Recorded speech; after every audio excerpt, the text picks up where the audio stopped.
आगमन।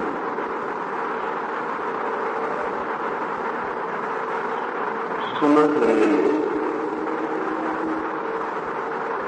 एक गांव में बहुत पुराना चर्च,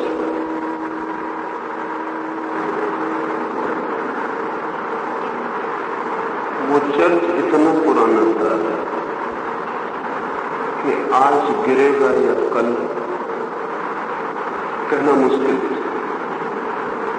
हवाएं जोर से चलती थी तो गांव के लोग डरते थे कि चर्च गिर जाए।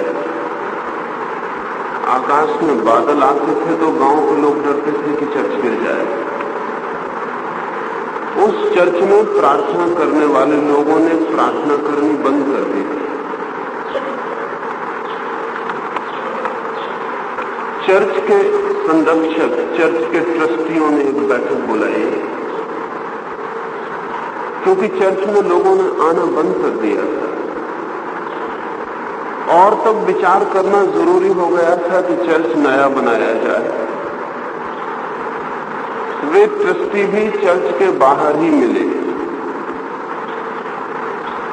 उन्होंने अपनी बैठक में 4 प्रस्ताव पास किए थे, वो मैं आपसे कहना चाहता हूं। उन्होंने पहला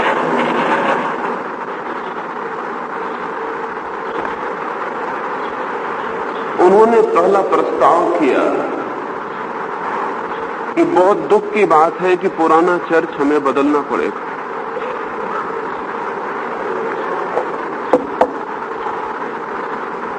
उन्होंने पहला प्रस्ताव पास किया बहुत दुख के साथ कि पुराना चर्च हमें गिराना पड़ेगा। पुराने को गिराते समय मन को सदा ही दुख होता है, क्योंकि मन पुराना ही है और पुराने के साथ पुराने मन को भी मरना पड़ता है।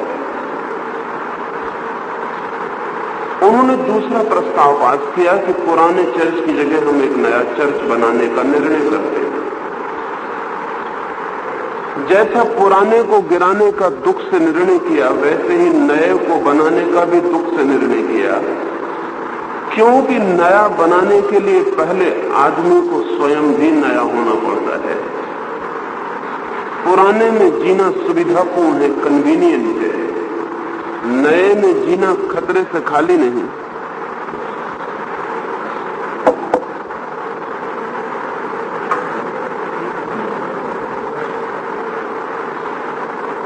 उन्होंने तीसरा प्रस्ताव भी पास किया और वो तीसरा प्रस्ताव ये था कि नया चर्च हम पुराने चर्च की बुनियाद पर ही बनाएंगे और पुराने चर्च की ईंटों का ही उपयोग करेंगे और पुराने चर्च के दरवाजे ही नए चर्च में लगाएंगे। और चौथा प्रस्ताव उन्होंने ये पास किया कि जब तक नया न बन जाए तब तक हम पुराने को गिराएंगे नहीं।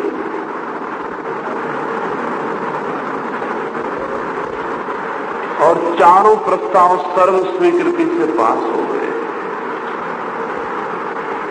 वो चर्च अभी भी नहीं गिरा होगा,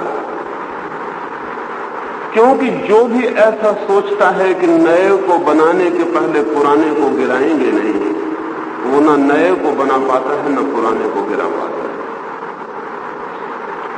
नए को बनाने की पहली शर्त पुराने को गिराने की हिम्मत, और पुराने के गिराने की हिम्मत से नए को बनाने की क्षमता पैदा होती है। असल में जो कहते हैं कि हम जब तक नए को न बना लेंगे तब तक हम पुराने को न गिराएंगे, ऐसे लोग पुराने के साथ जीने के इतने आदी हो जाते हैं कि वे नए को बनाने की कल्पना भी खो देते हैं। इस कहानी से अपनी बात इसलिए शुरू करना चाहता हूं कि यह हमारा देश भी इसी तरह के प्रस्ताव कर रहा है 5000 वर्षों से। 5000 वर्षों से हम एक मरी हुई कौम, 5000 वर्षों से हम पुराने में ही जी रहे हैं और नए को निर्माण करने की बात सदा पोस्टपोन करते चले जाते हैं। और जितना पुराने के साथ रहने की आदत बढ़ती जाती है उतना ही पुराने से मोह बढ़ता जाता है। भारत का एक ही दुर्भाग्य है कि हम पुराने से अपने को मुक्त नहीं कर पा रहे हैं। पुराने का मोह हमारे प्राण लिए लेता है, और जब कभी हम पुराने को थोड़ा बहुत छोड़ते भी हैं तो जिसे हम नया कह के पकड़ते हैं वो सारी दुनिया के लिए तब तक बहुत पहले पुराना हो चुका होता है। अगर हम कभी कुछ नया भी पकड़ते हैं तो वो तभी पकड़ते हैं जब वो भी सारी दुनिया में पुराना हो जाता है। जिस देश की आत्मा पुराने के साथ इस भांति बंध गई हो उस देश की आत्मा जवान नहीं रह जाती, बूढ़ी हो जाती। ये हमारा देश एक बूढ़ा देश है और इस देश की सारी तकलीफें